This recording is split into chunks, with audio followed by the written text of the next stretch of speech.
On June 14th, 2025, my son Derek left me and my 12-year-old daughter Maya to die in the middle of Lake Mojave, Arizona. The boat engine was disabled. The oars were gone.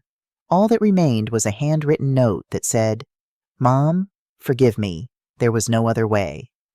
I'm Eleanor Washington. I'm 64 years old. When I read that note, I didn't cry. I didn't scream. I looked at my unconscious daughter lying beside me in that drifting boat, and I made a decision. I was going to swim 2.5 miles to shore, and then I was going to make sure my son paid for what he'd done. But before I tell you how I survived, I need to tell you how I got there. Because what my son Derek and his wife Stephanie didn't know was that I'm not the weak, helpless widow they thought I was. If you're listening from somewhere far away, drop your city in the comments so I can see how far this has traveled. And please, stay with me until the end. The heat woke me before anything else. Not the gentle warmth of morning sun through bedroom curtains. This was different. Aggressive. The kind of heat that presses down on your chest and steals the moisture from your mouth before you even open your eyes. I tried to move. My limbs felt heavy, disconnected, like they belonged to someone else. My head throbbed with a dull ache that pulsed behind my temples. For a moment I couldn't remember where I was. Couldn't remember anything beyond the fog filling every corner of my mind. Then I opened my eyes. Blue. Endless, blinding blue stretched above me. I blinked hard, trying to focus, and felt it. The gentle rocking motion beneath me. The smell of water and sun-baked metal. I wasn't in my bed. I wasn't in the rental house near the lake. I was on a boat. For just a second, panic tried to claw its way up my throat. But something in me, something I'd learned over 64 years of life, 4 years of widowhood, and 42 years of nursing, pushed it back down. Instead, clarity came, sharp and cold despite the suffocating heat. I sat up slowly, fighting the dizziness. My mouth was desert dry, tongue thick and cottony. How long had I been unconscious? That's when I saw her. Maya, my baby girl, lay curled beside me, still wearing her bright orange life vest. Her face was flushed, the bridge of her nose already showing signs of sunburn. Her lips were cracked, but her chest rose and fell in steady rhythm. She was breathing. She was alive, thank God. I touched her forehead, warm but not dangerously hot. Her pulse was steady when I checked her wrist, counting the beats the way I'd done thousands of times in my years as a cardiac care nurse. Whatever had happened to us, she was stable, for now. I pulled my life vest over her face, creating a small patch of shade. Then I forced myself to look around and assess the situation properly. Water in every direction. The surface of Lake Mojave stretched out like liquid glass, reflecting the merciless Arizona sun. No other boats visible. No shoreline close enough to matter. No sound except the gentle lap of water against aluminum and the awful, oppressive silence that comes from being truly alone. My hands moved on autopilot. 42 years of nursing training kicking in. Check the environment. Assess the resources. Identify the threat. The engine. I knelt beside it and opened the cover. The key slot was empty, yes, but that wasn't the only problem. The ignition cable had been disconnected. Not broken, not frayed. Cleanly removed, the ends tucked back as if someone had done this carefully, deliberately. I sat back on my heels, staring at the empty space where the cable should have been. Someone had done this on purpose. I moved to the storage compartment. Inside, I found 2 water bottles, one opened, one sealed. Maybe 32 ounces total. A single energy bar. A small first aid kit with bandages and antiseptic wipes. The thermos, still half full of that sweet-tasting tea Stephanie had given me this morning. And a note. A piece of paper, folded neatly and tucked under a smooth rock near my bag. My hands shook as I lifted the rock and unfolded the note. The handwriting was Derek's. I'd know it anywhere. The careful, precise script he'd developed as a child when I'd spent hours helping him with his homework at our kitchen table in Chandler. "Mom, forgive me. There was no other way." No signature, no explanation, just those 8 words, written in my son's hand. I read it once, twice, 3 times, trying to make it mean something different, trying to make it not real, but the truth was there in the empty engine, in the missing oars, in the drug-laced tea, in the fact that Derek and Stephanie were nowhere to be seen. My body went cold despite the heat pressing down on us. This wasn't an accident. This wasn't some terrible misunderstanding. My son, Derek Washington, the boy I'd raised, the man I'd helped through every hardship, the child I'd worked 3 jobs to put through college, had drugged me, disabled this boat, and left me and his 12-year-old sister alone in the middle of Lake Mojave. To die. 6 months earlier, but let me back up, because you need to understand how we got to that lake. You need to understand who Derek used to be, who I thought Stephanie was, and what changed everything. I was born in 1961 in Birmingham, Alabama, moved to Phoenix when I was 18, and spent the next 42 years working as a cardiac care nurse at Banner Good Samaritan Medical Center. I've been a widow for 4 years. My husband, James Washington, died on March 3, 2021, from pancreatic cancer. He was 66 years old. We'd been married for 38 years. James was a good man, an electrical engineer who worked for the same company for 30 years. He loved classic cars, Sunday morning gospel music, and making pancakes shaped like Mickey Mouse for Maya. When he got sick, I took early retirement to care for him. I sat by his bedside for 6 months, watching the strongest man I'd ever known fade away piece by piece. After he died, it was just me and Maya in our 3-bedroom house in Chandler, Arizona. The house James and I had bought in 1995 for $87,000. The house where we'd raised our family. The house that held every memory of our life together. Life had been quiet since James passed. Small, manageable. I did freelance medical billing from home, enough to keep us comfortable with James's life insurance and my nursing pension. Maya went to Desert Vista Middle School, played volleyball, and was learning to play the guitar. We had our routines. We had each other. We were okay. Then, on January 15th, 2025, everything changed. My older sister, Lorraine Hamilton, passed away from breast cancer. She was 70 years old. Lorraine had never married, never had children. She'd spent her life teaching mathematics at Arizona State University and quietly investing her money in real estate around Mojave County. I knew she had property. I just didn't know how much. The lawyer who handled her estate, a man named Richard Lawson from Kingman, Arizona, called me on January 22nd. I remember the exact date because it was Maya's 12th birthday. "Mrs. Washington," he said, "your sister left you something in her will. 20 acres of undeveloped land in Mojave County, just outside of Kingman." 20 acres didn't sound like much. Desert scrub, probably. Maybe some sagebrush and rocks. Then he told me what it was worth. With the current development projects coming through, data centers, logistics hubs, the expansion of Interstate 40, that land is appraised at $5.5 million. With the right buyer, it could sell for as much as $15 to $20 million. I sat down at my kitchen table, still holding the phone, and stared at the birthday cake I'd made for Maya. Chocolate with pink frosting, her favorite. $5.5 million. That kind of money could change everything. Maya's college fund, fully paid for, with money left over for graduate school if she wanted. A new house without a leaking roof. Maybe even proper retirement. The kind where I didn't have to do medical billing at 11 o'clock at night. I didn't tell many people about the inheritance. Just my best friend, Patricia Johnson, who'd been my neighbor for 20 years. And Derek. Derek Washington is my son from my first marriage, before I met James. He's 35 years old. His father, Robert Sullivan, and I divorced when Derek was 8. It wasn't an easy divorce. Robert had struggled with alcohol, and I'd fought hard to keep Derek safe. After the divorce, Derek bounced between us, never quite settling. Our relationship had always been complicated. When Derek became an adult, he'd become distant. Polite, but distant. We'd see each other on holidays. He'd call on my birthday, send a Christmas card. But there was always something missing, some warmth that had been lost somewhere along the way. Then James got sick. Derek came back. He visited the hospice. He helped me navigate the insurance paperwork. He sat with James when I needed to sleep. He held my hand at the funeral. For the first time in decades, I felt like I had my son back. When I told him about Lorraine's land on January 25th, he was supportive, excited even. "Mom, that's incredible," he said over the phone. "You deserve this. After everything you've been through, you deserve some security." Then the calls started. February 1st. "Mom, you need to think about protecting that asset. Have you talked to a lawyer about estate planning?" February 8th. "You should really consider setting up a trust, for tax purposes, to protect Maya's future." February 15th. I've been doing research. There are companies that prey on widows with sudden wealth. You need to be careful.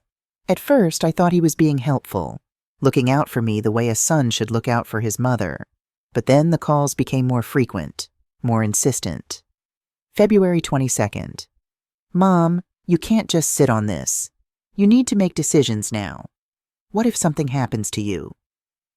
March 1st. Have you signed anything yet? You need to tell me if you've signed anything. March 8th. Stephanie thinks you should transfer the property into a family trust. It's safer that way. Stephanie Walsh Washington, Derek's wife of 3 years. I'd met her at Thanksgiving 2021, about 8 months after James died. Derek had brought her to dinner, blonde, polished, dressed in a cream-colored suit that probably cost more than my monthly grocery budget. Mrs. Washington, she'd said, shaking my hand with a grip that was just a little too firm. Derek has told me so much about you. She was 33 years old, a corporate attorney at a firm in Scottsdale. She came from money. Her father was a real estate developer, her mother from Old Phoenix Society. She spoke 3 languages, had a law degree from UCLA, and made it very clear that she was accustomed to a certain standard of living. I'd tried to like her, I really had, but there was something about the way she looked at our house, calculating the square footage, assessing the neighborhood, determining the value of everything she saw. The way she asked pointed questions about my finances, my retirement plans, James's life insurance. Derek seemed happy with her, though, or at least he seemed determined to make the marriage work. So I kept my concerns to myself. But after I inherited the land, Stephanie's interest became more pointed. March 15th, Derek came to my house with a folder full of documents. Mom, I've been talking to our estate attorney, he said, spreading papers across my kitchen table. These are trust documents. They'll protect your assets and make sure everything's handled properly if something happens to you. I'd worked a night shift doing medical billing the evening before. I was exhausted. My eyes were blurry. The legal language swam across the pages. Grantor, trustee, beneficiary, irrevocable, testamentary. Just sign here, Derek said, pointing to a signature line. And here, and initial here. I signed. I trusted him. He was my son. What I didn't know, what I wouldn't discover until much later, was that buried in those documents was a life insurance application. $2 million, with Derek listed as the sole beneficiary. I'd signed it thinking I was protecting my daughter. Instead, I'd given my son a financial motive to kill me. But I'm getting ahead of myself. Let me tell you about the weeks leading up to Lake Mojave. On May 1st, I was helping Maya with her homework on the family iPad when I saw it. An email Derek had left open. He'd forgotten to log out of his account. The subject line made my stomach turn. Mojave County property, valuation timeline. I clicked before I could stop myself. It was an email exchange between Derek and a commercial real estate appraisal company in Kingman. Derek had asked about the fastest way to liquidate inherited property in the event of the owner's death. He wanted to know about probate timelines, inheritance tax implications, and how quickly a property could be sold if he were named executor of the estate. My hands trembled as I read. This wasn't estate planning. This was calculation. Like he was planning for my death, preparing for it. I closed the email with shaking hands. I didn't confront him. Something told me not to. Instead, I started watching, waiting, paying attention to the small things I'd been too trusting to notice before. May 8th, I overheard Derek on the phone in my driveway after he'd stopped by to check on me. He was talking to someone about money. I need it by August, he said. No extensions. I know. I'm working on it. May 12th. Stephanie called, her voice honey-sweet. Eleanor, Derek and I are thinking of renting a house near Lake Mojave for a long weekend in June. Family bonding time. We'd love for you and Maya to join us. Just relax. No phones, no stress. What do you think? Every instinct I had screamed at me to say no, but then Maya overheard from the next room. Mom, can we please? Her face lit up in a way I hadn't seen in months. I miss Derek. It's been forever since we did anything as a family. I looked at my daughter's hopeful face, at the iPad with that email burned into my memory, at the phone in my hand. I needed to know. I needed to see exactly what Derek was planning. So I said yes. Not because I trusted Derek, not because I thought everything was fine, but because I needed proof. I needed to know if my son was really capable of what I was starting to suspect. I got my answer, and it almost killed me. The house Stephanie had rented was beautiful. Too beautiful. A modern vacation rental on the north shore of Lake Mojave, all white walls and floor-to-ceiling windows overlooking the water. The listing probably charged $500 a night. We arrived on Friday, June 13th at 3 p.m. Derek met us at the door, his smile wide and practiced. "Mom, you made it!" He hugged me, and I noticed how thin he'd become, how tired he looked around the eyes, how his hands shook slightly when he took my overnight bag. Stephanie appeared behind him, dressed in a crisp linen sundress, her blonde hair pulled back in a perfect ponytail. "Eleanor, Maya, welcome!" She kissed my cheek, cool, efficient. Come in, I'll show you to your rooms." The house was spacious. Open-plan kitchen and living room with granite countertops and stainless steel appliances. Sliding glass doors that opened onto a deck with a view of Lake Mojave stretched out like a blue mirror under the desert sky. "You're over here, Eleanor," Stephanie said, leading me down a short hallway past the kitchen. She opened a door near the garage. "We thought you'd like some privacy." The room was fine. Queen bed with a cream-colored duvet. A window facing the driveway. Everything gleamed. Everything smelled like lemon cleaner and something floral I couldn't identify. But it was far from the main bedrooms. Isolated. "Maya's upstairs with us," Stephanie added. "There's a loft with board games and a TV. She'll love it." I nodded, smiled, said thank you. This is perfect. But something coiled tight in my chest. Why was my room so far from everyone else? Why was Maya upstairs, away from me? I unpacked slowly, listening to the sounds of the house. Maya's excited voice as Stephanie showed her the loft. Derek's low murmur on the deck. The clink of ice and glasses. At 6 p.m., we had dinner. Derek grilled chicken and vegetables on the deck, while Stephanie set the table with cloth napkins and mason jars of iced tea. Maya ran around the yard, chasing lizards in the fading light. The sun sank behind the ridgeline, painting the sky orange and purple. It should have been nice. A family dinner, just like old times. But Derek barely looked at me.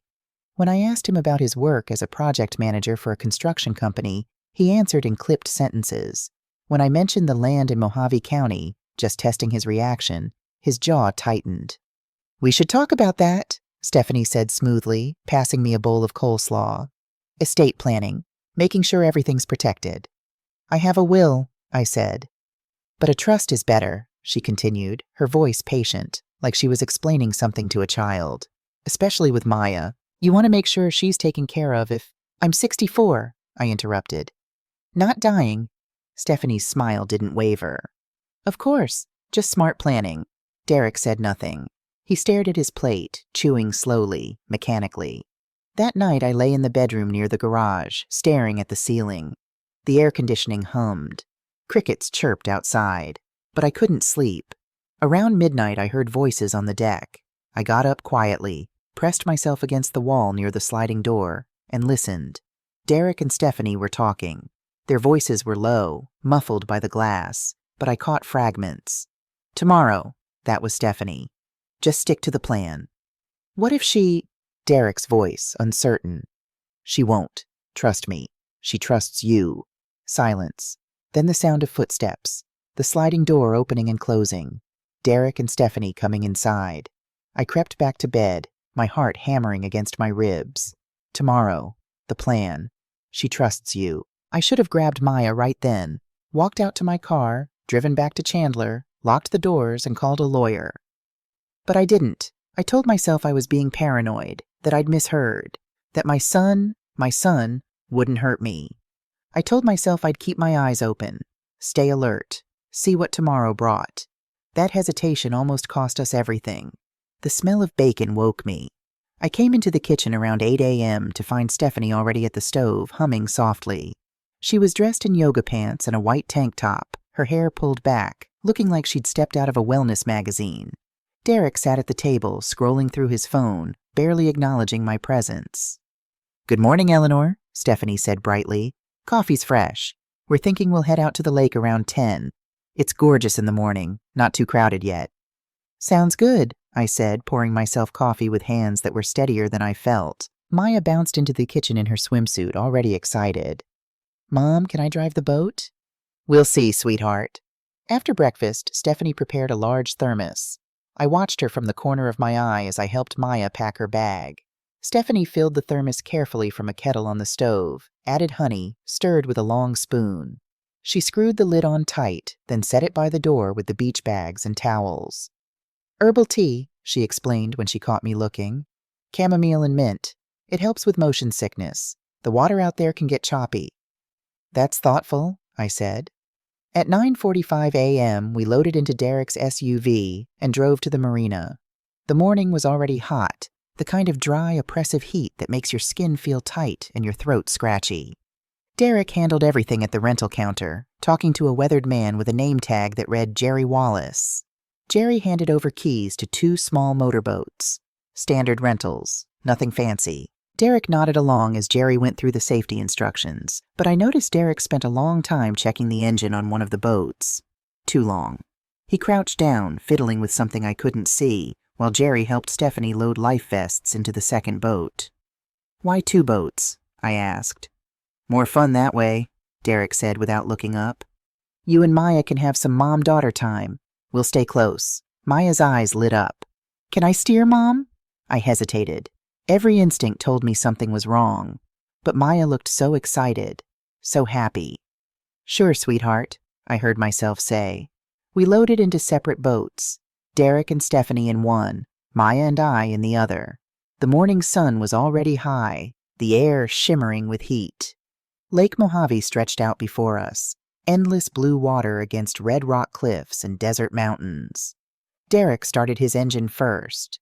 Ours sputtered, caught, then settled into a steady hum. We followed them out onto the water, maybe 50 feet apart. For the first 20 minutes, it was almost peaceful. The boat rocked gently on the small waves. Spray from the water hit our faces, cool and refreshing. Maya laughed, her hand on the wheel, steering us in wide, gentle arcs. I kept one hand on the throttle, the other shading my eyes, watching Derek and Stephanie's boat ahead of us. Then Stephanie stood up and waved us closer. I pulled alongside their boat. Derek kept the engine idling. Stephanie held up the thermos. "Eleanor, take this." She reached across the gap between boats. "Drink up. It's hot out here. You need to stay hydrated." The thermos was cool in my hands. Condensation beaded on the stainless steel. "Thank you," I said. Maya drank first, taking several long gulps. This is good. Try it, Mom." I lifted the thermos to my lips. The tea was cool, slightly sweet. It tasted like mint and honey, and something else I couldn't quite place. Something almost bitter underneath. A voice in my head whispered, "Don't drink it." But Maya had already drunk from it. And Stephanie was watching me with those cool blue eyes, waiting. I took a long swallow. "Feel better?" Stephanie asked, her smile perfect. "Much better. Thank you." Derek started his engine again. Their boat pulled ahead just a little. We followed. 10 minutes later, my head felt heavy, my limbs sluggish like I was moving through water. I blinked hard, trying to clear my vision, but everything seemed to slow down, become distant. "Mom?" Maya's voice sounded far away. "I'm really tired." "Me too, baby." I looked toward Derek's boat. It was farther now, maybe 100 yards, then 200. I tried to call out. "Derek!" My voice came out weak, barely a whisper. Maya slumped against the side of the boat, her eyes fluttering closed. I reached for her, but my arm felt like it weighed 1,000 pounds.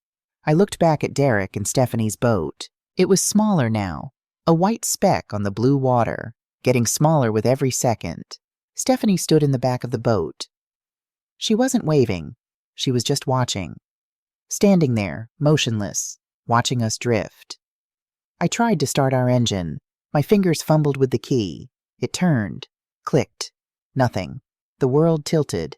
The sun burned overhead, impossibly bright.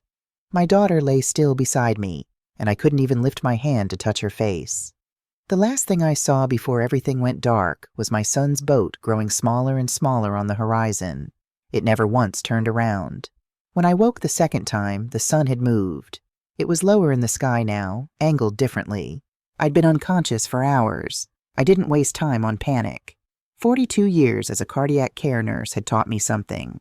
In a crisis, emotion is a luxury. You assess, you act, you survive. I sat up slowly, testing my body. Headache, severe. Dry mouth, extreme. Limbs stiff and sore. But I could move. I could think. That was enough. Maya was still asleep beside me, curled under the makeshift shade I'd created from the life vests. Her breathing was steady. Her pulse, when I checked, was 92 beats per minute. Elevated, but not dangerous. Not yet. I turned my attention back to the boat. This time I looked at everything with the methodical assessment I'd learned in nursing school. The engine. I opened the cover again and really examined it. The ignition cable wasn't just disconnected. It had been deliberately removed and tucked into a corner of the engine housing. Someone had taken the time to do this carefully. Someone who knew what they were doing. Derek had spent 10 minutes with this engine at the marina. I thought he was being thorough. Now I knew better. I checked the storage compartments again. 2 water bottles, 32 ounces total. In this heat, with 2 people, that would last maybe 12 hours. Less if we moved around. The energy bar wouldn't help much. We had no shade except the life vests. No oars, no radio, no flares. Someone had stripped this boat of everything we needed to survive. I unfolded Derek's note and read it again in the afternoon light. Mom, forgive me. There was no other way. My hands didn't shake this time. I felt something else instead. Something cold and clarifying. My son had written these words knowing I would read them after I was supposed to be dead. I folded the note carefully and slipped it into the waterproof pocket of my jacket. Evidence. I did the math. The shoreline was visible now in the afternoon light, maybe 2.5 miles away.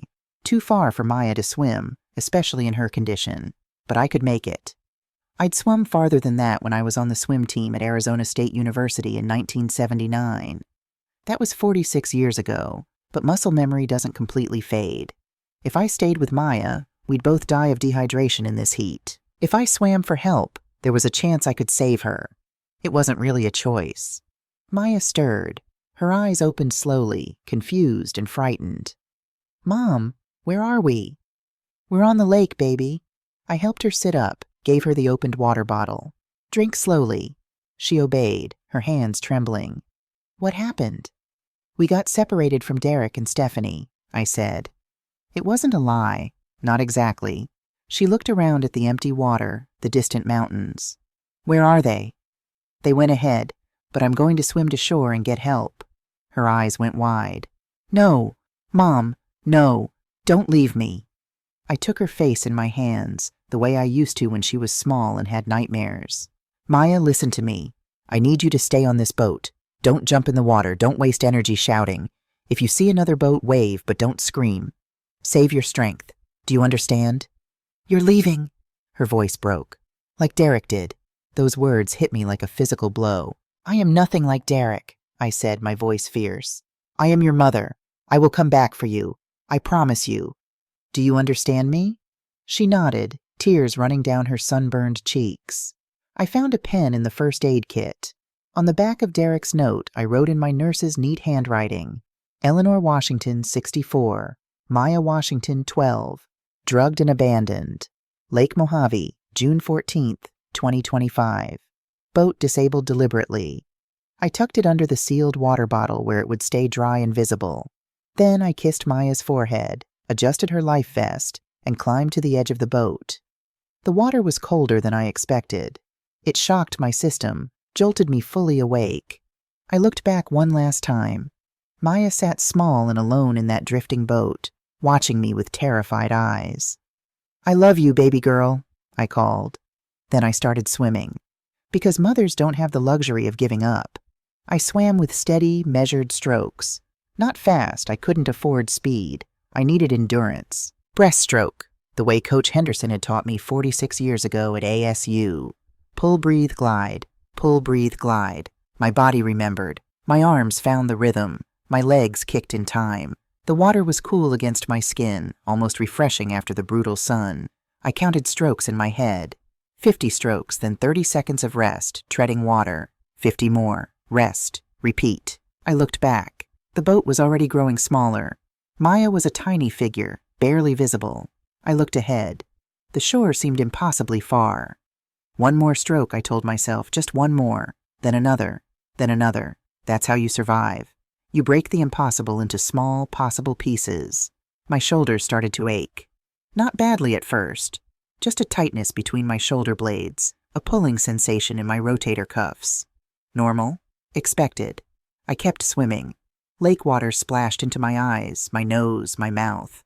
I swallowed some, choked, coughed it back up. The taste was bitter, chemical, but I kept going. My thoughts drifted to Derek. Derek, at 7 years old, standing on a chair in our tiny apartment kitchen in Phoenix, helping me make chocolate chip cookies. His small hands carefully measuring flour, his tongue poking out in concentration. "Mommy," he'd said, "when I grow up, I'm going to buy you a big house, and you won't have to work anymore." I'd laughed and kissed the top of his head. "Baby, I'm happy right where I am." When did that little boy disappear? When did he stop seeing me as his mother and start seeing me as an obstacle, as something worth $8 million? The pain in my shoulders spread to my arms. My muscles were starting to burn. Keep swimming. My legs cramped. Sharp, vicious pain shot through my right calf like someone had stabbed me with a knife. I stopped swimming and gasped, treading water, trying to stretch out the muscle. The cramp seized, released, seized again. I floated on my back for a moment, staring up at the impossibly blue sky, waiting for it to pass. The sun was directly overhead now, 1 p.m., maybe 2, the hottest part of the day. I could feel my skin burning despite the water. How long had I been swimming? An hour? More? The shore looked just as far away as it had when I started. Maybe I couldn't make it. Maybe Derek was right. Maybe an old woman, a 64-year-old widow who hadn't swum seriously in decades, couldn't make it 2.5 miles across open water. Maybe I should just stop. Let the water take me. At least then it would be quick. I thought about James. The last thing he said to me before he died, his hand weak in mine, his voice barely a whisper.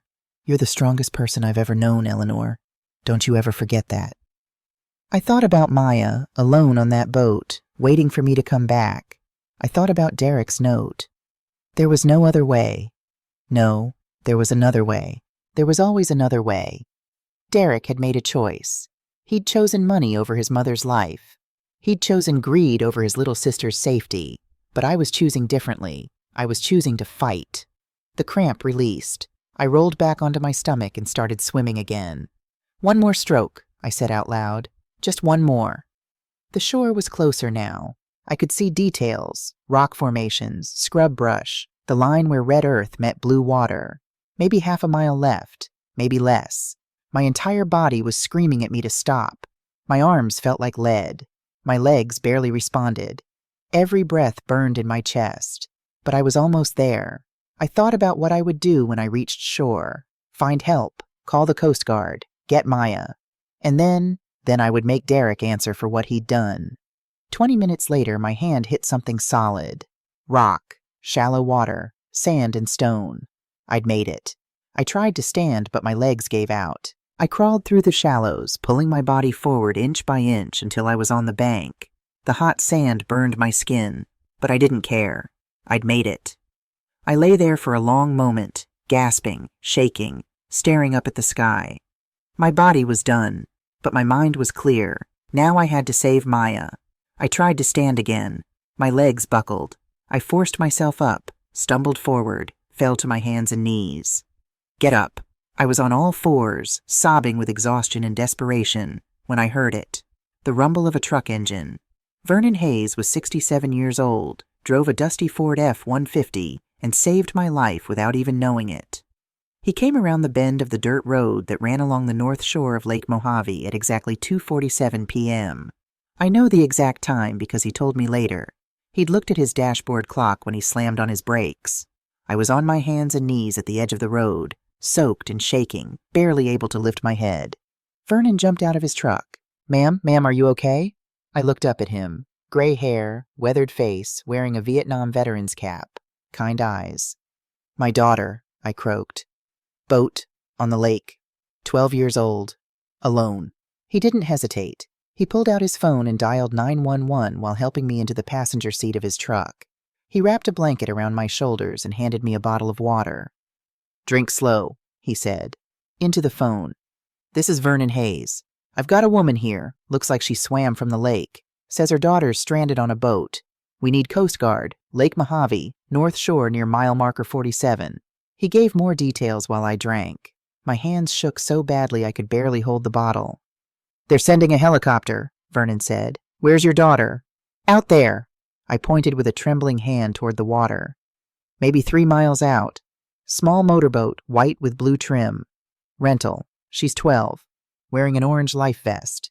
Vernon relayed the information. Then he started driving toward the marina, one hand on the wheel, the other holding the phone. They'll find her, he said. His voice was calm, steady, the voice of someone who'd been through crises before. Coast Guard's good at this. They'll find her. I wanted to believe him. 43 minutes later, they did. The Coast Guard helicopter spotted Maya's boat at 3:30 p.m. She was dehydrated, sunburned, and terrified, but alive. They airlifted her to Kingman Regional Medical Center. Vernon drove me straight there. I was treated in the emergency room for dehydration, heat exhaustion, and second-degree sunburns on my face, arms, and shoulders. They put me on an IV, checked my vitals, and asked questions I could barely answer. Then they brought Maya to me. She was in the next exam room, hooked up to her own IV, her face bright red with sunburn, her lips cracked and swollen. When she saw me, she started crying. I held her as tightly as I dared, careful of her IV line, and whispered, "I'm here, baby. I'm here. You're safe now." We were alive, but this wasn't over. Not even close. The nurse who saved us, who saved us the second time, was named Linda Ramirez. She was in her 30s, sharp-eyed and efficient, and she was the one who called the police. "Mrs. Washington," she said, checking my IV, "can you tell me what happened out there?" I told her. All of it. The rental house, the thermos of tea, the 2 boats, Derek and Stephanie disappearing, waking up alone with Maya unconscious and the engine disabled. Linda's expression darkened with every sentence. "That doesn't sound like an accident," she said quietly. It wasn't. "Did you eat or drink anything unusual before getting on the boat?" "The tea. Stephanie made it. Chamomile and mint," she said. "But it tasted off, bitter underneath the sweetness." Linda nodded. "I'm going to need to draw some blood. We need to test for substances." "Do it." She drew blood from both Maya and me. Then she left the room. 10 minutes later, she came back with a police officer. "Mrs. Washington, this is Detective Sarah Coleman. She'd like to ask you some questions." Detective Sarah Coleman was 43 years old, tall and composed, with dark hair pulled back in a neat bun. She carried a notebook and a quiet intensity that made me feel, for the first time since waking up on that boat, like someone was actually listening. She sat down beside my hospital bed and opened her notebook. "Mrs. Washington, I'm with the Mojave County Sheriff's Office. Nurse Ramirez called us because she believes you may have been the victim of a crime. Can you tell me what happened?" So I told her everything, and this time I didn't leave anything out. I told her about Lorraine's death and the $5.5 million land inheritance, about Derek's increasing pressure to protect the asset, about the email I'd found on Maya's iPad, Derek contacting a real estate company about inheritance timelines in the event of the owner's death. I told her about the rental house near Lake Mojave, about Derek and Stephanie's whispered conversation on the deck. Tomorrow, just stick to the plan. I told her about Stephanie's thermos, the disabled engine, the missing oars, the note Derek had left. Detective Coleman took notes without interrupting. When I finished, she looked up. "Do you still have the note?" I reached into the waterproof pocket of my jacket, which the nurses had hung to dry. The note was damp but intact. I handed it to her. She read it, her expression unreadable. "Mom, forgive me, there was no other way." She looked at me. "Mrs. Washington, I believe you, and I'm going to prove it." 2 days later, the toxicology results came back. Detective Coleman came to the hotel where Patricia had helped me set up temporary housing. Maya and I couldn't go back to our house in Chandler. Not yet. Not when I didn't know if Derek would come looking for us. Coleman sat across from me at the small table by the window. "Benzodiazepines," she said. "Both you and Maya tested positive. Specifically lorazepam, a sedative strong enough to knock out an adult for 4 to 6 hours. My hands tightened on my coffee cup. Where would they get that? Prescription medication. Easy enough to obtain if you know the right people. Or fake a prescription. We're investigating. And the thermos? The Coast Guard recovered your boat. We have the thermos. We're testing the contents now, but I expect we'll find the same drug. She opened her notebook. Mrs. Washington, I need to ask you something. Who would want to harm you? I didn't hesitate. My son, Derek Sullivan Washington. If Coleman was surprised, she didn't show it. Tell me about Derek. So I did. I told her about the gambling debts I'd later discover, about Stephanie's cold calculation, about the way they'd watched Maya and me drink from that thermos, then sailed away. Mrs. Washington, Coleman said when I finished, I'm opening a full investigation. This is attempted murder and child endangerment, but I need to verify some things first. Boat rental records, surveillance footage from the marina, witness statements.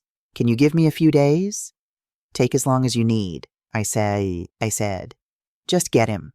She stood up and extended her hand. Mrs. Washington, I promise you, we will. 1 week later, Detective Coleman called with the first major discovery. Mrs. Washington, we pulled Derek's phone records for June 14th, the day you went missing. In the 9 hours after he left you on that lake, your son made exactly 2 phone calls. To who? 2 different real estate attorneys in Kingman, both specializing in estate liquidation and probate. My blood ran cold. He didn't call 911? No, ma'am, he didn't call the Coast Guard. He didn't report you missing. He didn't call anyone who could have helped you. I closed my eyes. He was already planning to sell my land. That's what it looks like, but there's more. I opened my eyes. What? We interviewed Jerry Wallace, the attendant at the marina. He says Derek and Stephanie returned their boat at 4:17 p.m. that afternoon. They were calm, relaxed. They joked about the weather. They didn't ask about your boat. They didn't mention you were still out there. They just returned the keys and left. The room tilted. I sat down hard on the hotel bed. They'd left us to die, then gone about their day like nothing had happened. Mrs. Washington, we're also looking into Derek's finances. With your permission, I'd like to subpoena his bank records. You have my permission. Do whatever you need to do. 3 days later, Coleman called again. Mrs. Washington, your son owes $480,000. The number hit me like a physical blow. $480,000. How? I asked. Gambling debts, mostly. Casinos in Las Vegas and online betting sites. He's also got credit card debt totaling another $85,000. Business loans defaulting. He's 3 months behind on his mortgage. The bank filed foreclosure notices on his home in Scottsdale on May 1st. May 1st, the same day I'd found that email on Maya's iPad. He's desperate, Coleman said. Desperate people do dangerous things. I thought about Derek's phone call I'd overheard. I need it by August, no extensions. Detective, there's something else you should know, I said. In March, Derek came to my house with legal documents. He said they were trust papers to protect my assets. I signed them. There was a pause on the line. What kind of documents? I don't know. I was exhausted from working all night. I just signed where he told me to. Mrs. Washington, I need you to think very carefully. Did you sign anything that looked like an insurance application? My stomach dropped. I don't know. Maybe. There were so many pages. I'm sending an investigator to your hotel. We need to check every insurance company in Arizona. If Derek took out a policy on your life... She didn't finish the sentence. She didn't need to. 2 days later, June 24th, 2025, exactly 10 days after Lake Mojave, Detective Coleman knocked on my hotel room door at 8 a.m. Her face told me everything before she even spoke. We found it, she said. She handed me a document. A life insurance policy from Desert Life and Casualty Insurance Company. Policyholder, Eleanor Marie Washington. Policy amount, $2 million. Beneficiary, Derek Sullivan, Washington. Date issued March 18, 2025. I stared at my own signature at the bottom of the application, the signature I'd made thinking I was protecting my daughter. $2 million, Coleman said quietly, plus the $5.5 million land you would have inherited. That's $7.5 million, Mrs. Washington. If you had died on that lake, your son would have collected $2 million within a few weeks. Then, as your next of kin, he would have inherited your estate, including the Mojave County property. My hands shook. The paper blurred. "He calculated my death," I whispered. "Like an investment." "Yes, ma'am. And there's more." "More? How could there possibly be more?" Coleman sat down beside me. "We got a warrant for Derek's laptop. We recovered his browsing history, even though he'd tried to delete it." She pulled out printed screenshots. May 20th, Lake Mojave drowning statistics. May 27th, life insurance payout timeline for accidental death. June 3rd, are beneficiaries investigated if death is accidental? June 10th, 4 days before you went to the lake. How long does sedatives stay in system after death? Each date, each search query, was a knife in my heart. "This wasn't a rash decision, Mrs. Washington. Your son researched this. He planned every detail. This is premeditated attempted murder for financial gain." I couldn't speak, couldn't breathe.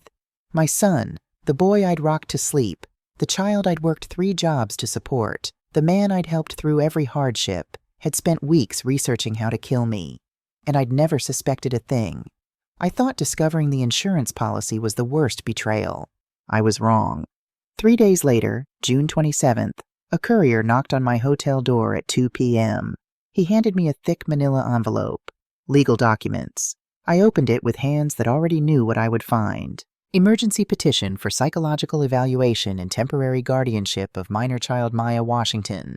Petitioners: Derek Sullivan, Washington, and Stephanie Walsh, Washington. I read through the document, my vision blurring with rage. They were suing me. Derek and Stephanie were suing me for custody of Maya. The petition claimed I was mentally unstable following the death of my husband, that I had demonstrated erratic and dangerous behavior, including taking my minor daughter onto a lake without proper safety equipment, that I had recklessly endangered Maya's life. They were flipping the story, making me the villain. According to their version, I was a grief-stricken widow who'd had some kind of breakdown on the lake, who'd endangered my daughter, who needed to be declared unfit so that Derek, my responsible, caring son, could take guardianship of Maya. And with guardianship of Maya would come control of my estate. They were smart. Stephanie was a lawyer. She knew exactly how to spin this. I called the only person I could trust. "Patricia, I need a lawyer. The best criminal defense attorney you know." My best friend didn't hesitate. "I know exactly who to call." Robert Turner was 58 years old, silver-haired, and had been practicing criminal defense law in Arizona for 30 years. His retainer was $25,000. I paid it without hesitation. I was using the money James had left me in life insurance, money I'd been saving for Maya's college fund. But Maya wouldn't have a college fund if Derek took her away from me. Turner came to my hotel room the next afternoon. He sat across from me, reading through Derek's custody petition with sharp, analytical eyes. "They're trying to flip the narrative," he said. "Paint you as unstable so they can control Maya and, by extension, your estate. Can they win? Not if we fight smart." He looked at me directly. "Mrs. Washington, we have the police report. We have medical evidence, the toxicology showing you and Maya were drugged. We have the disabled boat. We have Derek's note. We have the insurance policy. We have his search history. These are facts, hard evidence. But this is going to get ugly. They're going to attack your character, your judgment, your fitness as a mother. Derek is your son. Some people will have a hard time believing a son would try to kill his own mother. Are you prepared for that?" I thought about Maya, currently staying with Patricia while I dealt with all this legal mess. Maya, who still woke up screaming from nightmares about being alone on that boat. "I'm ready," I said. "I want him in prison." Turner nodded. "Then let's get to work." Over the next 2 weeks, Detective Coleman kept digging. She called me with updates almost daily. July 2nd. We're tracking down insurance records, legal documents, emails between Derek and Stephanie. If there's something there, we'll find it. July 5th. We've subpoenaed Derek's text messages. He deleted most of them, but our tech team can recover them. July 8th. Mrs. Washington, we found email exchanges between Derek and a private investigator. He hired someone to follow you in March. He was watching your routine, documenting your schedule. Each new piece of evidence was another layer of betrayal. My son hadn't just planned to kill me. He'd studied me, watched me, prepared. On July 11th, Detective Coleman called with a discovery that changed everything. "Mrs. Washington, you need to sit down for this." I was already sitting. "What did you find?" "A will? A forged will. In your name." The room went silent except for the hum of the hotel air conditioner. "What?" "We found it in Derek's home office during our search. It's dated 1 year ago, June 2024. It leaves 70% of your estate to Derek and 30% to Maya." "I never wrote that will." "We know. We had a forensic document examiner look at it. The signature is yours, but it's a forgery. A very good forgery. Do you know how they got your signature?" "No." "Mrs. Washington, do you remember sending Derek any cards or letters in the past few years?" I thought back.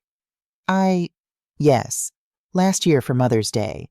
I wrote him a letter telling him how grateful I was that he'd come back into my life when James was dying." There was a long pause. "Mrs. Washington, I think we found the source of the forged signature." Detective Coleman came to my hotel room on July 12th, 2025, carrying a plastic evidence bag. Inside was a letter. My letter. The one I'd written to Derek on Mother's Day, 2024. "Mrs. Washington, is this your handwriting?" I took the bag with trembling hands. Through the clear plastic, I could see the pale blue stationery I'd bought from Target. The card had a simple design, flowers and the words "Happy Mother's Day" in gold script. I'd written it by hand, the old-fashioned way, because I'd wanted Derek to know how much it meant to me that he'd come back into my life. "Derek, my precious son, even though we've had difficult times over the years, you'll always be my firstborn, my pride. I'm so grateful you came back into my life when your stepfather James was sick. You were there when I needed you most. No matter what happens, no matter how much time passes, I will always love you. Happy Mother's Day to me, from the son who made me a mother. With all my heart, Mom." My signature was at the bottom. "Mom," in my careful cursive, the way I'd signed every card and letter to my children for 35 years. I looked up at Coleman, not understanding. "Yes, that's mine. I wrote that last year." "Mrs. Washington, this signature," she pulled out another document. "The forged will. Matches this one exactly, pixel for pixel." She laid them side by side on the table. The signature on the will. The signature on my Mother's Day card. Identical. "Derek scanned your signature from this letter," Coleman said quietly. "He digitally placed it onto the forged will. Mrs. Washington, your son took the love you expressed on Mother's Day and turned it into a weapon to steal from you after death." I couldn't breathe. The room was too small, too hot, too suffocating. I'd written those words with hope in my heart, with forgiveness, with the kind of unconditional love only a mother can have for her child. I'd told him I would always love him, no matter what. And he'd used those words, that promise, to create a legal document that would rob me and steal from Maya. "The will is dated June 2024, Coleman continued. "If you had died on that lake, this will would have given Derek 70% of your estate. Combined with the $2 million life insurance policy, he would have walked away with nearly $8 million. $8 million. That's what my life was worth to my son. I looked at the Mother's Day card again, at the words I'd written with such hope. "I will always love you." "He weaponized my love," I whispered. Coleman's expression softened. "Yes, ma'am, and we're going to make sure he answers for it." The trial began on October 7th, 2025, 3 months and 23 days after Lake Mojave. I walked into the Mojave County Superior Court in Kingman, Arizona, on a cold autumn morning. The desert heat had finally broken, replaced by the crisp, dry air that comes in October. Robert Turner walked beside me, his hand briefly on my shoulder. "Are you ready?" he asked. I looked at the courthouse, a modern building of glass and stone, the American flag snapping in the wind above the entrance. "No," I said honestly, "but let's do this anyway." Maya stayed home with Patricia. She wasn't ready to see Derek yet. Maybe she never would be. My daughter was in therapy now, seeing Dr. Elizabeth Parker twice a week. The nightmares were getting better, but she still couldn't sleep alone. She still checked the locks 3 times before bed. I walked into the courtroom at 9 a.m. Derek sat at the defense table with his attorney, Timothy Brooks, a polished man in his late 30s wearing an expensive suit. Derek wore navy blue. His hair was cut short. He looked thinner than the last time I'd seen him, older somehow, hollowed out. He didn't look at me as I entered. Stephanie sat beside him, perfectly composed in a white suit, her hands folded in her lap. When I passed, she glanced at me once, her expression blank, like I was a stranger she'd never met before. I sat down in the first row behind the prosecution table. Patricia squeezed my hand. The judge entered, Judge Richard Morrison, a man in his early 60s with gray hair and reading glasses. We all stood. The state of Arizona versus Derek Sullivan Washington and Stephanie Walsh Washington, the clerk announced. The charges were read aloud. Attempted murder in the first degree, child endangerment, conspiracy to commit murder, insurance fraud, forgery of legal documents. Derek stared straight ahead. Stephanie showed no emotion. District Attorney Margaret Rhodes stood to give her opening statement. She was 45 years old, sharp-eyed, commanding. Her voice filled the courtroom. This case is about greed disguised as love, she began. About a son who valued $7.5 million more than his own mother's life. She walked toward the jury box, making eye contact with each of the 12 jurors. The evidence will show that Derek Washington systematically planned, researched, and executed a plot to murder his mother, Eleanor Washington, age 64, and to endanger the life of his 12-year-old sister, Maya Washington. She paused, letting that sink in. He purchased a $2 million life insurance policy on his mother without her informed consent. He researched how long it takes to die from dehydration in the desert. He disabled a boat. He drugged both his mother and his sister with prescription sedatives, and then he sailed away and left them to die in 105-degree heat with 32 ounces of water between them. Several jurors shifted in their seats. One woman, elderly, probably in her 70s, shook her head slowly. But that's not all, Rhodes continued. The defendant also forged his mother's will, using her signature from a Mother's Day card, to ensure that even after death, he would profit from her murder. She turned to look at Derek. This was not a crime of passion. This was calculated, premeditated murder for financial gain, and the evidence will prove it beyond any reasonable doubt. The defense attorney stood next. Timothy Brooks, smooth and confident. This is a tragic misunderstanding, he said, his voice practiced, rehearsed. Derek Washington loves his mother. What happened on Lake Mojave was a series of unfortunate events, miscommunication, panic, poor decisions made in a stressful moment. Not murder, but even Brooks didn't sound like he believed his own words. The prosecution's case was methodical and devastating. Witness number 1, Vernon Hayes. Vernon took the stand wearing his Vietnam veteran's cap. He described finding me on the shore, crawling, soaked, crying for my daughter. She could barely speak, he said, but the first words out of her mouth were my daughter, not help me, not I'm hurt, just my daughter. D.A. Rhodes. What condition was she in? Vernon. Severe dehydration, sunburned, shaking. Ma'am, I've seen combat injuries. This woman looked like she'd been through hell. Brooks tried to cross-examine, suggesting I might have been confused, disoriented.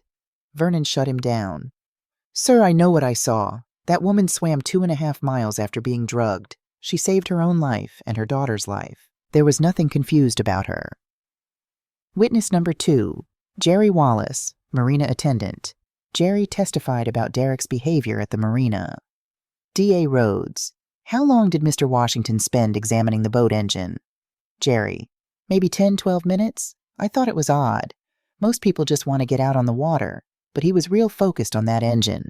Opened it up, checked the cables. I figured he was just being careful. Rhodes. And when he returned the boat later that day? Jerry. 4:17 p.m. He and his wife were laughing, joking about the weather. Totally calm. I asked if they'd had a good time, and he said, "Great day on the water." Didn't mention nobody else. Didn't ask about the other boat. Just returned the keys and left. The jury took notes. The elderly woman in the front row looked disgusted. Witness number 3, Dr. Helen Thornton, forensic document examiner. This was the testimony I'd been dreading. Doctor. Thornton was in her 50s, with steel gray hair and reading glasses on a chain. She projected 2 images side by side on the large screen at the front of the courtroom. The forged will, my Mother's Day card. The signature on this will, she said, pointing with a laser, matches the signature on this greeting card with 99.8% accuracy. They are pixel-perfect matches. She overlaid the two signatures. They aligned exactly. This signature was not written on the will. It was digitally scanned from the card and placed onto the document. The defendant used sophisticated photo editing software to extract the signature, clean up the background, and insert it onto the forged will. Rhodes, Dr. Thornton, in your professional opinion, did Eleanor Washington sign this will? Thornton, absolutely not. This is forgery. Then Rhodes did something I wasn't expecting. She asked permission to read the Mother's Day card aloud. The judge granted it. Rhodes walked to the evidence table, picked up the plastic sleeve containing my letter, and read it to the entire courtroom. Her voice was clear, measured, without drama. When she reached the line, "I will always love you," I saw two jurors wipe their eyes. Rhodes set down the card and turned to the jury. Eleanor Washington wrote these words to her son out of love, hope, and forgiveness. She told him that no matter what happened, she would always love him. She paused. And Derek Washington took that promise, that expression of unconditional maternal love, and used it to create a legal document that would steal from her after death. The courtroom was silent. Rhodes picked up the forged will. Ladies and gentlemen, this shows planning, intent, malice. This shows that Derek Washington didn't just plan to kill his mother. He planned to profit twice, once from the insurance payout and again from a fraudulent inheritance. She let that settle over the room. If Eleanor Washington had died on Lake Mojave on June 14th, Derek would have collected $2 million in life insurance within weeks. And then, with this forged will, he would have claimed 70% of her estate, including the $5.5 million property. I looked at Derek. He had his head down, shoulders hunched. Stephanie stared straight ahead, her jaw tight. On the third day of the trial, D.A. Rhodes called me to the stand. I raised my right hand and swore to tell the truth. The whole truth. Nothing but the truth. I sat down. I looked at the jury. I didn't look at Derek. Not yet. Rhodes approached, her voice gentle. Mrs. Washington, can you tell the court what happened on the morning of June 14th, 2025? I took a breath. Stephanie gave us a thermos. She said it was herbal tea, chamomile and mint. She said it would help with motion sickness because the water could get choppy. I paused, remembering. Maya drank first. Then I did. It tasted sweet, a little strange, but I trusted them. They were family. What happened next? About 20 minutes later, I started feeling dizzy. My vision blurred. Maya collapsed beside me. I tried to start the engine, but the key was gone. I looked for the oars. They were missing too. My voice cracked. Then I saw Derek and Stephanie's boat. It was getting smaller, moving away from us, and Stephanie was just standing there, watching us drift. What did you think in that moment? I thought my son was leaving me to die. Several jurors leaned forward. How did that make you feel? I looked down at my hands. Heartbroken, because the child I raised, the boy I worked 3 jobs to put through college, the son I promised would always be loved, had decided I was worth more dead than alive. Rhodes let that sit for a moment. Then, tell us about the swim, Mrs. Washington. I described it. The cold water shocking my drugged system awake, the exhaustion, the cramping, thinking about Maya alone on that boat, wanting to give up but forcing myself to keep going. I didn't think about the money, I said. I didn't think about the land or the will or any of it. I thought about all the times I held Derek when he was scared, when he was sick, when he needed me. My voice broke, and I wondered when I stopped being his mother and became just an obstacle in his way. D.A. Rhodes paused, then she asked the question I'd been dreading. Mrs. Washington, do you love your son? The courtroom went silent. I looked down. Tears fell onto my hands. I did. I still do. That's what makes this so hard. I finally looked at Derek. He was staring at me, tears streaming down his face. Because after everything, after the boat, after the drugs, after the forged will, he's still my son. I carried him for 9 months. I brought him into this world. I raised him. And I have to live with the fact that the person who tried to kill me is someone I once loved more than my own life. The elderly juror in the front row was openly crying now. Mrs. Washington, Rhodes said softly, do you have anything you want to say to Derek? I turned fully toward my son for the first time since the trial began. Derek, I want to ask you something. Just one thing. He lifted his head, meeting my eyes. That letter I wrote you for Mother's Day. When you read I Will Always Love You, did you feel anything? His face crumpled. Did you remember that I sat by your bed every night when you had pneumonia at age 8? That I sang to you until you fell asleep? He was sobbing now, but I kept going. Did you remember that I worked 3 jobs to send you to college? That when your father left us, I promised you I would never abandon you? My voice rose. And then you turned my promise into a weapon. You took my love, the most sacred thing I had to give you, and you used it to try to kill me. The courtroom was dead silent except for Derek's sobs. So I need to know, was my life really only worth $7.5 million to you? Because to me, Derek, you were priceless. I turned back to the judge. I have nothing more to say, Your Honor. I stepped down from the witness stand and walked back to my seat. I didn't look at Derek again. Patricia squeezed my hand. You did good, she whispered. Behind me, I heard Derek's voice, broken and desperate. Mom, please. I didn't turn around. The next witness was supposed to be the forensic accountant, a man who would testify about Derek's gambling debts and financial desperation. But before D.A. Rhodes could call him, something unexpected happened. Derek stood up. Your Honor, he said, his voice shaking. I need to say something. Brooks grabbed his arm. Derek, sit down now. No. Derek shook him off. No, I need to tell the truth. Judge Morrison looked at him over his reading glasses. Mr. Washington, your attorney is advising you. I don't care. Derek was crying, his face red and blotchy. Please, Your Honor, I need to speak. Brooks looked like he wanted to die. Your Honor, I request a recess to consult with my client. Denied, Morrison said. He looked at Derek. Mr. Washington, if you choose to speak, anything you say can and will be used against you. Do you understand? I understand. Then proceed. Derek turned to face the courtroom, to face me. It wasn't my idea. His voice broke. I never wanted to hurt Mom. I never wanted to hurt Maya. He swallowed hard. I owed money, a lot of money, to very dangerous people. D.A. Rhodes stood up. Your Honor, Morrison held up a hand. Let him speak. Derek continued, words tumbling out now. I have a gambling problem. I've had it for years. I hid it from everyone, from Mom, from Stephanie at first. I owed $480,000 to a casino syndicate in Las Vegas. They said if I didn't pay by August 1st, they'd kill me. Stephanie had gone very still beside him. I was desperate. I didn't know what to do. I'd already sold everything, maxed out every credit card. The bank was foreclosing on our house. And then Mom told me about the land. $5.5 million. He wiped his eyes. I mentioned it to Stephanie. Just talking, trying to figure out a way out. And she said she had an idea.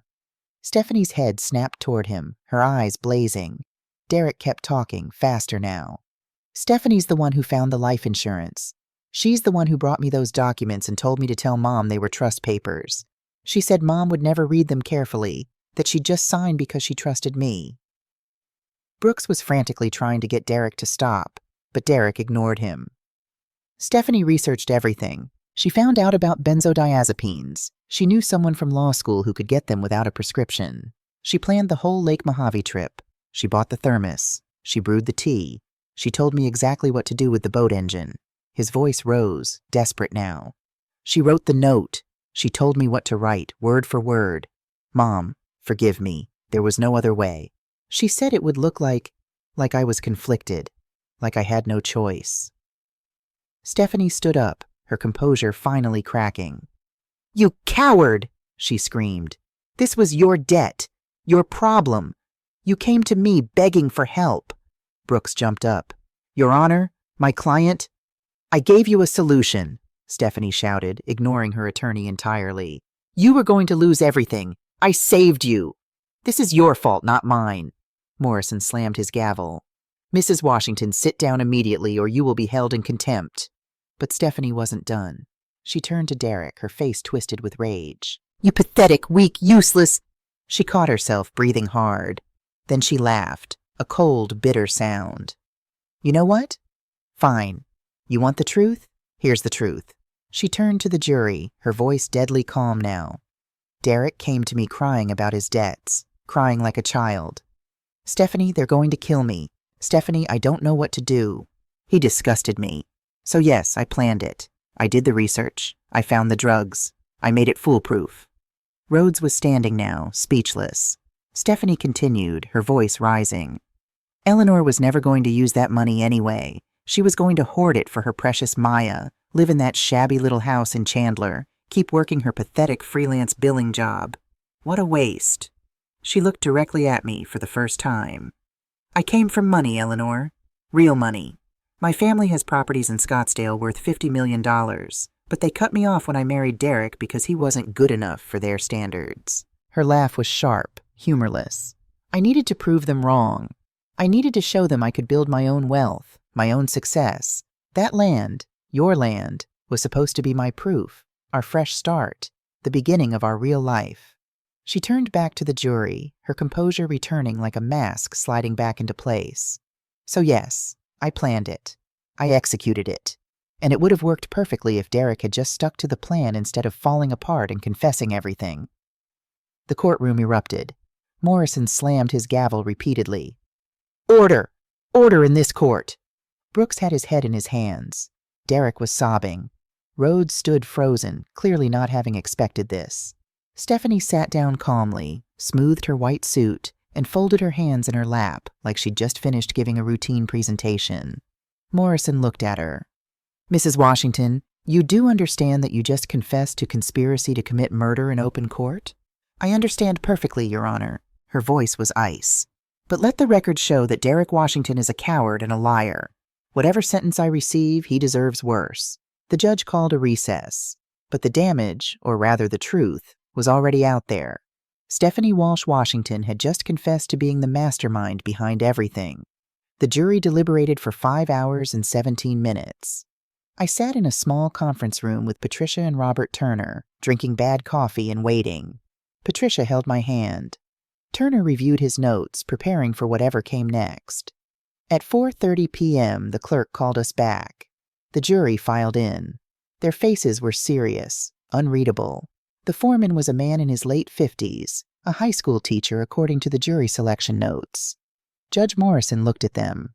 Has the jury reached a verdict? The foreman stood. Yes, Your Honor. On the charge of attempted murder in the first degree, how do you find the defendant, Derek Sullivan Washington? Guilty, I exhaled. A sound like a sob escaped Patricia's throat. On the charge of child endangerment? Guilty. On the charge of conspiracy to commit murder? Guilty. On the charge of insurance fraud? Guilty. Derek dropped his head onto the table, his shoulders shaking. Morrison turned to the other defendant.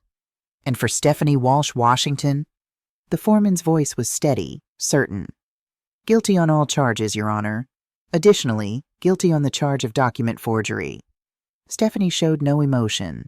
She sat perfectly still, staring straight ahead. The sentencing hearing was set for 2 weeks later, October 30th, 2025. When we returned for sentencing, the courtroom was packed. News media had picked up the story. Son tries to murder mother for inheritance. Lake Mojave murder plot exposed. The headlines made me sick. Judge Morrison entered at 10 a.m. sharp. Mr. Derek Washington, please stand. Derek stood, flanked by 2 bailiffs. He looked like he'd aged 10 years in 2 weeks. Morrison's voice was grave. Mr. Washington, this court has found you guilty of conspiring to murder your own mother and endangering the life of your 12-year-old sister for financial gain. He paused, looking at Derek over his reading glasses. While the court acknowledges that you were manipulated and showed genuine remorse, you made the conscious choice to participate in this scheme. You drugged your mother. You disabled that boat. You abandoned a child in life-threatening conditions. Derek's attorney had submitted letters pleading for leniency, Derek's cooperation, his confession, his clear manipulation by Stephanie. However, Morrison continued, your cooperation does not erase your actions. You are sentenced to 18 years in the Arizona State Prison. You will be eligible for parole after 12 years. Derek's knees buckled. The bailiffs held him up. Morrison turned to Stephanie. Mrs. Stephanie Washington, please stand. Stephanie stood, her chin lifted, defiant even now. Mrs. Washington, you masterminded this entire scheme. You showed no remorse, no empathy, no humanity. You manipulated your husband, you endangered a child, and when confronted, you showed pride in your actions. His voice hardened. You are sentenced to 25 years in the Arizona State Prison. You will be eligible for parole after 20 years. For the first time, Stephanie reacted. Her perfect composure cracked. 25 years? For what? She's fine. They both survived. Morrison's gaze was ice. You are sentenced for what you attempted, Mrs. Washington, not for what you failed to accomplish. Be grateful for that. The bailiffs moved forward to take them away. As Derek passed my row, he looked at me one last time. His lips moved. I'm sorry, Mom. I looked away. Stephanie walked past without a glance, her head high, still acting like she was somehow the victim in all this. The courtroom doors closed behind them. It was over. 6 months later, on April 14th, 2026, 10 months after Lake Mojave, I woke up at 6 a.m. in our new house and did something I hadn't done in over a year. I smiled. A real smile. Maya and I had moved to a small town called Wickenburg, about 2 hours from Chandler, far enough to feel like a fresh start, close enough that Patricia could visit every month. The house was modest, 3 bedrooms, a small yard with a cottonwood tree, a quiet street in a safe neighborhood. Nothing fancy, but it was ours, truly ours. No memories of James's death, no ghosts of Derek's betrayal. Maya had picked out the paint for her room herself. Yellow walls, string lights across the ceiling, posters of her favorite musicians. She had a say in everything now. Control mattered. I walked into the kitchen and started making coffee. Through the window, I could see Maya's bedroom light already on. She was up early these days, no longer plagued by the nightmares that had haunted her for the first 4 months after the lake. Dr. Parker said Maya was doing remarkably well, all things considered. The therapy was working. She'd made 2 close friends at her new school, Emma Rodriguez and Sophie Kim. They'd had their first sleepover last weekend, giggling over pizza and painting each other's nails. Maya came into the kitchen, still in her pajamas, her hair wild from sleep. Morning, Mom. Morning, baby girl. French toast? Yes, please. Simple, normal, beautiful. While the bread cooked, I thought about the past 6 months, about the legal work Robert Turner had done, helping me establish an irrevocable trust for Maya. The $5.5 million Mojave County property was locked away, untouchable until Maya turned 25. By then, Turner estimated it would be worth $12 to $15 million. No one could take it from her. Not Derek, not Stephanie, not anyone. I'd also closed every financial tie to Derek, removed his name from bank accounts, emergency contacts, medical proxies, changed the locks on the Chandler house before selling it, blocked his number. The life insurance company had voided the $2 million policy and filed a civil suit against Derek for fraud. He'd be paying them back for the rest of his life. Derek had written to me from prison, twice a month, like clockwork, letters on yellow legal paper, filled with apologies and regrets and pleas for forgiveness. I never opened them. Patricia asked me why I kept them instead of throwing them away. Evidence, I'd said, in case I ever need it. But the truth was more complicated. Those unopened letters were my boundary, my way of saying, I forgive you, but I will not let you hurt me again. Because forgiveness and reconciliation are not the same thing. You can forgive someone and still never speak to them again. You can let go of hatred and still protect yourself. You can wish someone well from a distance and still keep the door locked. I'd learned that at 64 years old. Maya and I ate breakfast on the back porch as the sun rose over the desert. The morning was cool, peaceful. A dove cooed somewhere in the cottonwood tree. Mom, Maya said, syrup on her chin, Sophie invited me to her birthday party next weekend. Can I go? Of course, sweetheart, she grinned. Thanks. Also, Emma's mom asked if you wanted to join their book club. It's on Thursday nights. I paused, surprised. She did? Yeah, she said they'd love to have you. I thought about it. A book club, meeting new people, building a new community here in Wickenburg. I think I'd like that, I said. Maya's smile grew wider. Good. You need friends here too, Mom, not just me. When did you get so wise? I learned from the best, she said, and my heart swelled. After breakfast, I did something I'd started doing 3 months ago. I drove to the Wickenburg Women's Center on North Tegner Street and volunteered for 4 hours. The center helped survivors of domestic violence and financial abuse. Women who'd been betrayed by husbands, by family members, by people they'd trusted. I helped them navigate legal paperwork, understand their rights, find resources. I found purpose in that. If my story could help even one woman protect herself, it was worth everything I'd been through. That afternoon, a woman named Karen sat across from me at the center's small conference table. She was 62, recently widowed, and her adult son had been pressuring her to sign over her house. "I don't know what to do," she said, crying. "He's my son. I love him. But something feels wrong." I took her hand. "Trust that feeling. Love doesn't mean you have to sacrifice your safety or your future. But he's family. Family is supposed to protect you, not prey on you," I said gently. "And if they're doing the latter, you have every right to say no, to set boundaries, to protect yourself." I helped her find a lawyer. I helped her understand her rights. I watched her walk out of that center standing a little taller, a little stronger. And I thought, this is why I survived. Not just for Maya, for this, for the chance to help others survive, too. That evening, Maya and I sat on the back porch watching the sunset. The Arizona sky turned orange, then pink, then deep purple. The air smelled like sage and desert flowers. "Mom," Maya said quietly, "do you ever think about Derek?" I considered the question carefully. "Sometimes." "Do you miss him?" "I miss who I thought he was," I said. "I miss the little boy who made me cookies for Mother's Day when he was 7. But that boy's been gone for a long time. Maybe he was never really there at all." Maya was quiet for a moment. Then, "Dr. Parker says it's okay to love someone and still never see them again. Dr. Parker's right. Do you forgive him?" I looked at my daughter. She was growing up so fast. In 6 months, she'd gone from a child to someone wiser, more careful, more aware of the world's dangers. "I do," I said. "Not for him. For me. Because carrying hatred is like drinking poison and waiting for the other person to die. I refuse to let Derek's choices poison the rest of my life."